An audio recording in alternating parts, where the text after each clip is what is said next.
മോഹൻലാലിൻ്റെ എമ്പുരാൻ ഇന്നലെ റിലീഫായി. അപ്പോൾ ഇന്നലെ റിലീഫായപ്പോൾ ഇന്നലെ കൊണ്ട് ഏകദേശം നമ്മുടെ വീഡിയോകളൊക്കെ എമ്പുരാനുമായിട്ട് ബന്ധപ്പെട്ട് തീരുമെന്ന് വിചാരിച്ചെങ്കിലും പക്ഷേ ഇന്നലെ മുതലാണ് അടുത്തായി തുടങ്ങിയിരിക്കുന്നത്. എമ്പുരാൻ തന്നെ ഒരു വശത്ത് ഹേറ്റ് ക്യാമ്പയിൻ.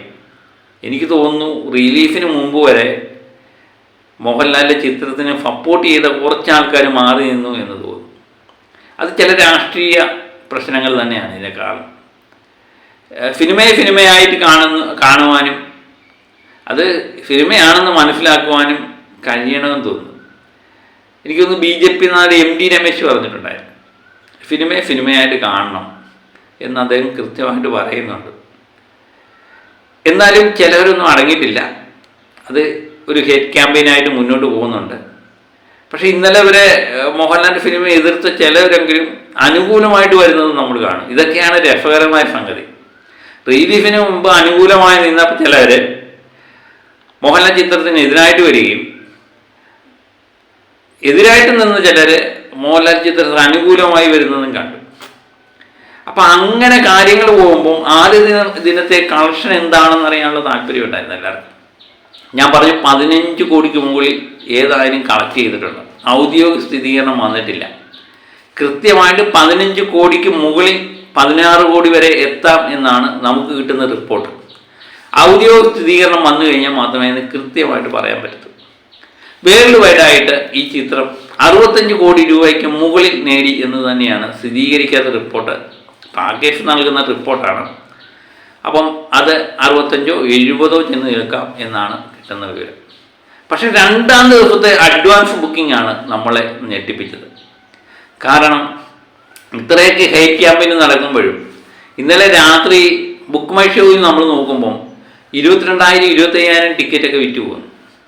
ആദ്യ സമയത്ത് ഈ ചിത്രം റിലീഫായ സമയത്ത് 25,000 26,000 ടിക്കറ്റ് വിറ്റ് പോയെങ്കിൽ ഉച്ച സമയത്ത് വീണ്ടും ഹേറ്റ് ക്യാമ്പയിനിലെ ഭാഗമായിട്ടായിരിക്കും ഒന്ന് കുറഞ്ഞത്. പിന്നെ അതിനുശേഷം വൈകുന്നേരം വീണ്ടും കയറി. ആ അവസ്ഥയാണ്. ഏകദേശം 3.5 ലക്ഷത്തിൽ പരം ടിക്കറ്റ് 24 മണിക്കൂർ കൊണ്ട് വിറ്റുപോയി. ഒരു മലയാള സിനിമയെ സംബന്ധിച്ച് സ്വപ്നം കാണാൻ വയ്യാത്ത കാര്യങ്ങളൊക്കെയാണ് ഈ എമ്പുരാനുമായിട്ട് ബന്ധപ്പെട്ട് നടക്കുന്നത്. കാരണം ഒരു റിലീഫ്, ഏറ്റവും വലിയൊരു റിലീഫ് പടത്തിന് പോലും 24 മണിക്കൂർ കൊണ്ട് 3 ലക്ഷത്തിൽ ചിലവാൻ ടിക്കറ്റ് ഒന്നും വിൽക്കത്തില്ല.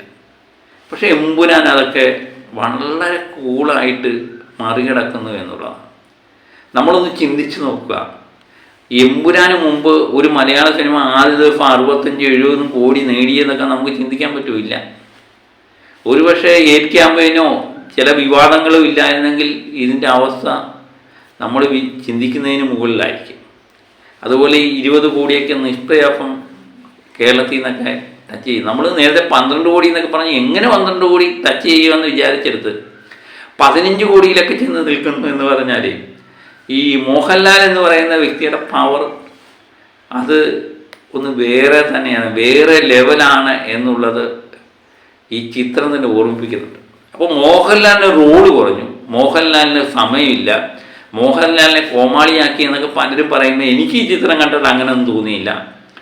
ഈ ഞാൻ പറഞ്ഞില്ലേ, അമൃത് കൂടുതലൊന്നും വേണ്ട, അതുപോലെ കാന്താരി കുറച്ച് മതി. മോഹൻലാലിനെ സംബന്ധിച്ച് ഒരു സിനിമയിൽ അഭിനയിക്കുമ്പം അദ്ദേഹം മറ്റുള്ളവർക്ക് റോള് കൂടുതലാണോ എനിക്ക് റോള് കുറവാണോ എന്ന് നോക്കില്ല, പുള്ളിയുടെ റോള് മാത്രമേ നോക്കത്തുള്ളൂ. പുള്ളിക്ക് കൃത്യമായിട്ട് അറിയാം ഒരു പടത്തിൽ ഞാൻ 5 മിനിറ്റ് മതി അല്ലെങ്കിൽ 4 മിനിറ്റ് മതി അഭിനയിച്ചു കഴിഞ്ഞാൽ ആ പടം മൊത്തമായിട്ട് എടുക്കാൻ പറ്റുമെന്ന് പറയാം. അപ്പോൾ മോഹൻലാലിൻ്റെ റോള് കുറഞ്ഞാലും റോള് കുറഞ്ഞില്ലെങ്കിലും മോഹൻലാലിൻ്റെ എമ്പുരാനായിട്ടാണ് ഇത് പ്രൊമോട്ട് ചെയ്യുന്നത്. ഇത് കൃത്യമായിട്ട് പൃഥ്വിരാജ് എന്ന് പറയുന്ന സംവിധായകനെ ഞാനൊരു കാരണവശാലും കുറ്റം പറയുന്നത്. കാരണം മോഹൻലാലിന് ആവശ്യമുള്ളിടത്ത് കൃത്യമായിട്ട് എത്തി. എല്ലാവരുടെയും കൂട്ട് മോഹൻലാൽ എന്ന് പറയുന്ന ബിംബം സിനിമയുടെ എല്ലാ ഭാഗത്തും നിറന്നങ്ങ് നിന്ന് എല്ലാവരും അടിച്ചു പോപ്പിക്കണമെന്നില്ല. ഒരു ലീഡർ മതി, ബാക്കിയെല്ലാം ഞങ്ങൾ ചെയ്തോളാം എന്ന് പറയുന്ന രീതി തന്നെയാണ് എമ്പുരാൻ്റെ സ്റ്റൈൽ ഓഫ് പാറ്റേൺ പോയിരിക്കുന്നത്. അതുപോലെ എമ്പുരാൻ വരുമ്പോഴെല്ലാം തന്നെ ലാലേട്ടനെ അവതരിപ്പിക്കുമ്പോഴെല്ലാം ശ്രദ്ധിച്ചോണം, നമ്മൾ ആകാംക്ഷയോടെ കാത്തിരിക്കും, അതിന് ശേഷമാണ് അവതരിപ്പിക്കുന്നത്. അപ്പോഴും നമ്മളുടെ ഉള്ളിലുണ്ടാകുന്ന ഒരു സംഗതിയുണ്ട്, ഒരു വായ്പുണ്ട്. അത് തന്നെയാണ് പൃഥ്വിരാജ് ഉദ്ദേശിച്ചത്, കൃത്യമായിട്ട് വന്നിട്ടുമുണ്ട്. അങ്ങനെ പല രീതിയിലും ഇതൊന്നും ഇപ്പം ചർച്ച ചെയ്യത്തില്ലായിരുന്നു. ഹേറ്റ് ക്യാമ്പയിൻ്റെ ഭാഗമായിട്ട് പലരും ചർച്ച ചെയ്യുന്ന കാര്യങ്ങളാണ് പറയുന്നത്. മോഹൻലാലിനെ കോമാളിയാക്കി, മോഹൻലാലിനെ. അപ്പം നമുക്ക് ഇഷ്ടപ്പെടാത്ത ഏതെങ്കിലും പടത്തിലുണ്ടെങ്കിൽ ആ പടത്തെ നമ്മൾ താറടിച്ച് കാണിക്കുക എന്നുള്ളതാണ്. ഇതിന് ചില യൂട്യൂബ് ചാനലുകളും ഇറങ്ങിയിട്ടുണ്ട് എന്ന് പറഞ്ഞു. ഞാൻ ഇന്നലെ ഒരു വീഡിയോ ചെയ്തു, മലങ്കട്ട് ചില യൂട്യൂബ് ചാനൽ. അപ്പം അങ്ങനെ ഒരു വശത്തു നിന്ന് ഇത് പോകുമ്പോൾ രണ്ടാം ദിവസത്തെ കളക്ഷൻ നമ്മളെ ഞെട്ടിപ്പിക്കുന്നു എന്നുള്ള അഡ്വാൻസ് ബുക്കിംഗ് ആയിട്ട് 7,06,00,000 രൂപയാണ് അഡ്വാൻസ് ബുക്കിങ്ങിലൂടെ മാത്രം രണ്ടാം ദിവസം നേടിയിരിക്കുന്നത്. അപ്പോൾ ഇന്നും 10 കോടിക്ക് മുകളിൽ പ്രതീക്ഷിക്കാം എന്ന് തോന്നുന്നു. ഇന്നലെ ഞാൻ പറഞ്ഞില്ലയോ, ഇത്രയൊക്കെ ഹേറ്റ് ക്യാമ്പയിൻ നടന്നിട്ടും ടിക്കറ്റ് വിൽപ്പന യാതൊരു കുറവില്ല. ഇപ്പം ഈ എമ്പുരാൻ എന്ന് പറയുന്ന ചിത്രം ഞാൻ എപ്പോഴും നോക്കിക്കാണുന്നത് വേറൊരു രീതിയിലാണ്. കാരണം എത്ര ഹേറ്റ് ക്യാമ്പയിൻ വന്നാലും എമ്പുരാൻ എന്ന് പറയുന്ന ചിത്രത്തെ ബാധിക്കാതെ പോകാൻ ഇതിൻ്റെ അണിയറ പ്രവർത്തകർ പ്രത്യേകം ശ്രദ്ധിച്ചു എന്ന് തോന്നുന്നു. അല്ലെങ്കിൽ ഈ ഹേറ്റ് ക്യാമ്പയിൻ നടക്കുന്ന മിക്കവാറും എല്ലാവരും സിനിമ കണ്ടവരും അല്ലെങ്കിൽ ടിക്കറ്റ് നേരത്തെ ബുക്ക് ചെയ്തവരാണ്. കാശൊക്കെ നേരത്തെ തന്നെ കിട്ടിക്കഴിഞ്ഞു. അതാണ് ഞാൻ പറഞ്ഞത്, മൂന്നാം ദിവസത്തെയും ഈ 7 കോടി പോലെ തന്നെ ഒരു കളക്ഷൻ തന്നെയായിരിക്കാം മൂന്നാം ദിവസവും 4-ാം ദിവസവും പ്രതീക്ഷിക്കുന്നത്. കാരണം നേരത്തെ തന്നെ അഡ്വാൻസ് ബുക്കിങ്ങിലൂടെ കാശ് കിട്ടിക്കഴിഞ്ഞു. അപ്പം എമ്പുരാനെ സംബന്ധിച്ച് മുടക്കുമുതൽ തിരിച്ചു പിടിക്കാനുള്ള കാര്യങ്ങളെല്ലാം അവർ നേരത്തെ സിനിമ പോലെ തന്നെ ഒപ്പിച്ചു വെച്ചിട്ടുണ്ട്. അതിന് ശേഷമാണ് ഈ പണിക്കിറങ്ങിയിരിക്കുന്നത്. പണി അറിയാവുന്നതിൻ്റെ ആയുധം കിട്ടിക്കഴിഞ്ഞാൽ വേറെ ഒന്നും നോക്കേണ്ട കാര്യമില്ല. അതുതന്നെയാണ് എമ്പുരാനും എമ്പുരാൻ്റെ ടീമും കൃത്യമായിട്ട് സിനിമയിൽ നടപ്പിലാക്കിയ കാര്യം പോലെ തന്നെയാണ് പുറത്ത് നടപ്പിലാക്കിയത്. അപ്പം രണ്ടാം ദിവസം 7 കോടി, മൂന്നാം ദിവസവും നാളെ ശനിയാഴ്ചയാണ്, അന്നും ഏകദേശം ഈ കളക്ഷൻ തന്നെ പ്രതീക്ഷിക്കാം. ഞായറാഴ്ച ഇത് തന്നെ പ്രതീക്ഷിക്കാം. ഏതെങ്കിലും ഇടിവുണ്ടാവുകയാണെങ്കിൽ സാധാരണ പോലെ തിങ്കളാഴ്ച ദിവസങ്ങളിൽ ഉണ്ടാകാൻ സാധ്യതയുള്ളൂ. അത് പിന്നെ വർക്കിംഗ് ഡേ ആകുമ്പം അതിൻ്റേതായ ചില ബുദ്ധിമുട്ടുണ്ടാകും. ഏതായാലും 3-4 ദിവസം കൊണ്ട് തന്നെ ഇതിൻ്റെ മുഴക്ക് മുതൽ കൃത്യമായിട്ട് തിരിച്ചു പിടിക്കാനുള്ള ഹോംവർക്ക് ചെയ്തതിന് ശേഷമാണ് പൃഥ്വിരാജും ലാലേട്ടനും ഒക്കെ ഇറങ്ങിയിരിക്കുന്നത് എന്ന് ഓർത്താൽ നല്ലത്. അപ്പോൾ ഒരു വശത്ത് ഹേറ്റ് ക്യാമ്പയിൻ നടക്കുന്നു, മറുവശത്ത് ടിക്കറ്റിന് വേണ്ടി ആൾക്കാർ പരക്കുമ്പോൾ ഇന്നും ടിക്കറ്റ് കിട്ടാനില്ലാത്ത അവസ്ഥയാണ്. അപ്പോൾ ടിക്കറ്റ് കിട്ടാനില്ലാത്ത അവസ്ഥ എന്ന് പറഞ്ഞാൽ ചിലർ തള്ളല്ലേ ഞങ്ങളുടെ വീടിൻ്റെ അടുത്തുണ്ട് എന്ന് പറയും. ഇപ്പം എനിക്കിവിടെ ഇരുന്നുകൊണ്ട് നിങ്ങളുടെ വീടിൻ്റെ അടുത്ത് വന്ന് ടിക്കറ്റ് മേടിക്കാൻ പറ്റും. അത് ചില ഗ്രാമപ്രദേശങ്ങളിൽ കാണും. നമ്മൾ ബുക്ക് മൈ ഷോയൊക്കെ എടുത്ത് നോക്കുമ്പോൾ നമ്മൾ പലർക്കും ടിക്കറ്റ് വേണ്ടി ശ്രമിക്കുമ്പോൾ കാണും ഫ്രണ്ടിലൊക്കെ 2-3 ടിക്കറ്റ്, അല്ലാതെ ഒന്നുമില്ല. എല്ലാവരുടെ ഫാസ്റ്റ് ഫീലിംഗാണ് എപ്പോഴും നടന്നുകൊണ്ടിരിക്കുന്നത്. ഇതൊന്നും തള്ളല്ലേ, ബുക്ക് മൈ ഷോയിൽ പോയി നോക്കിക്കഴിഞ്ഞാൽ അറിയാം.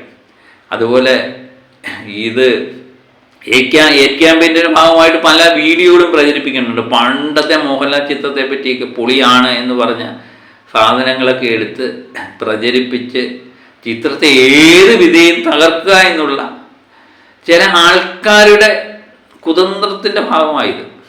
അതിൽ നിന്ന് ഉണ്ടായത് തന്നെയാണ് ഒരു പ്രമുഖ യൂട്യൂബർ ഇതിന് വശം വന്നത്. ഇപ്പോൾ ഉള്ളിയൊക്കെ എന്ന് പറഞ്ഞാൽ എനിക്കൊന്ന് കാശ് മേടിച്ചുകൊണ്ട് ചെയ്യുന്ന കാര്യമായി.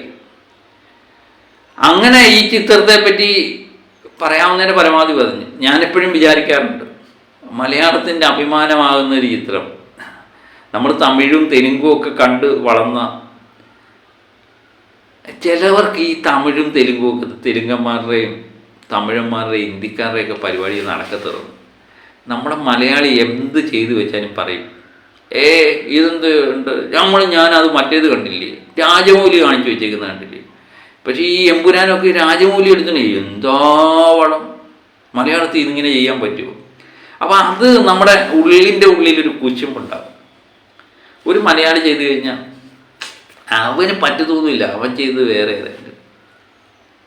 ആ അവസ്ഥയാണ് നമ്മൾ കുറച്ച് ദിവസം ചില യൂട്യൂബ് ചാനലുകൾ കൃത്യമായിട്ടുണ്ട് എന്നുള്ളതാണ്. പിന്നെ ചില നടന്മാരെ സപ്പോർട്ട് ചെയ്യാൻ വേണ്ടി യൂട്യൂബിനകത്തൂടെ ഇരുന്ന് പറയുന്നു, ഒരു പ്രമുഖ നടനെ സപ്പോർട്ട് ചെയ്യാൻ വേണ്ടി പറയുന്നതായിട്ട്. പക്ഷെ പുള്ളി ഇതൊന്നും അറിയുന്നില്ല, വേറെ ഒരു സത്യം. പക്ഷേ ഈ ഫാൻസുകാർ അങ്ങ് ഹേറ്റ് ക്യാമ്പയിൻ നടത്തിക്കൊണ്ടിരിക്കുക. ഞാൻ ഈ ഒരു ചാനൽ കണ്ടു, പുള്ളി സിനിമ തുടങ്ങുന്നതിന് തുടങ്ങുന്നതിന് മുമ്പ് വീഡിയോ ചെയ്ത് തുടങ്ങിക്കഴിഞ്ഞ് വീഡിയോ ഞാൻ കാണാൻ പോവാം, അതിന് മുമ്പ് കുറച്ച് ദിവസം സപ്പോർട്ട് ചെയ്ത് സംസാരിച്ചു, അതിനുശേഷം പറഞ്ഞ് പോളി, അയ്യോ പോയേ, ഇതെന്താ കാണിച്ചു വെച്ചേക്കുന്നതെന്നൊക്കെ പറഞ്ഞു. ആ അവസ്ഥയിലേക്കാണ് കാര്യങ്ങളുടെ പോക്ക്. ഏതായാലും സിനിമ കാണാതെയല്ല, സിനിമ കാണുക. നമുക്ക് ഒന്നും പേടിക്കാനില്ല. ലാലേട്ടനെ ഇഷ്ടപ്പെടുന്നവർ പറയുക, നിങ്ങൾ സിനിമ കണ്ടതിന് ശേഷം നിങ്ങളുടെ അഭിപ്രായം പറയുക.